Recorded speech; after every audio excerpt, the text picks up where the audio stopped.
This video is brought to you by Sailrite. Visit Sailrite.com for all your project supplies, tools, and instructions. In this video, we will install a diagonal support strut which will provide rigidity to our Bimini from side to side. This Bimini has two aft support struts and a single diagonal support strut. Along the front, webbing straps are used to tension the Bimini. Here, Brian demonstrates it without the diagonal support strut.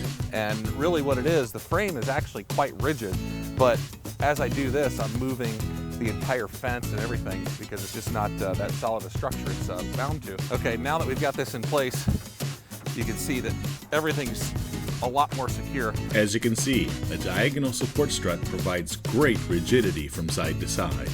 Brian will show you how he installed one on this pontoon boat. Here's Brian. Okay, a lot of times you'll have a Bimini frame like this that seems pretty loose, and really what it is, the frame is actually quite rigid, but as I do this, I'm moving the entire fence and everything because it's just not that solid a structure it's bound to. So what we're going to do is we're going to add a rigid support strut, and we've already kind of assembled all of our pieces parts for this strut, but what we're going to do here is we can use a standard jaw slide like this, which is probably the easier way to go, but we've already got our frame all assembled and set. We don't want to take it all apart, so we're going to use what's called a hinged jaw slide. A hinged jaw slide makes it possible to install a jaw slide without having to disassemble the frame. While Brian tightens up that hinged jaw slide, here's a list of all the materials that we used to install this diagonal rigid support strut. Our inside screw. Click the link at the top right to watch a video of how to properly install a hinged jaw slide. Okay, now to position this, what we're going to do is we may have to twist things a little bit, so we're going to actually loosen this set screw just slightly. There we go.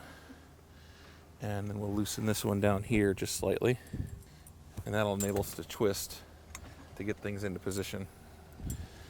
Okay, so right now we want to position where this is going to go. Now you see it wants to lie at an angle.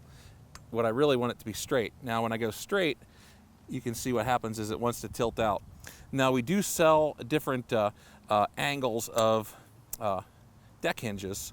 We also sell a universal one. I want this to be really good and tight and rigid, so I still want to use this straight flat hinge. What we're going to do, we're going to go ahead and mark and drill and install this.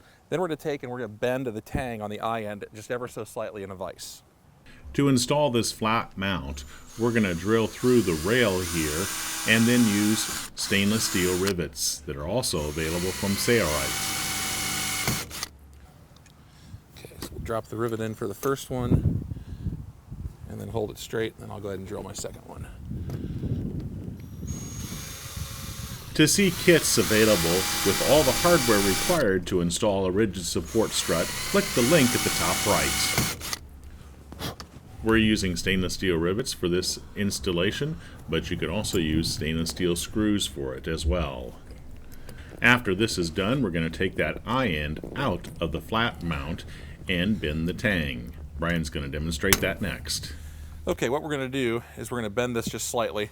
Now I do recall that I wanted to come this way with it, so I'm going to install this in the vise. And it really doesn't take much to bend these.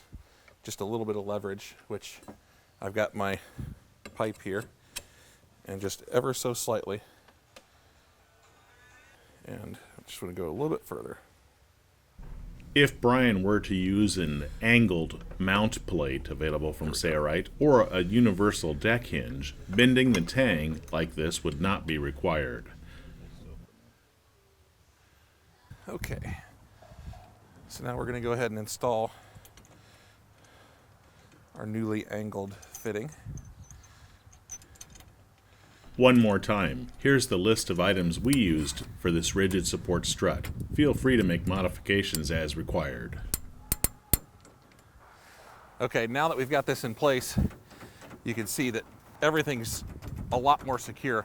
Now you can hear there's just still a little bit of slop in the fittings, and that's because the holes in the fittings are intentionally just slightly larger than the screws. Otherwise they'll bind up, but that's pretty normal for that. Thanks, Brian. To see kits with all the hardware required for a rigid support strut, click the link at the top right. I'm Eric Grant, and from all of us here at Sailrite, thanks for watching.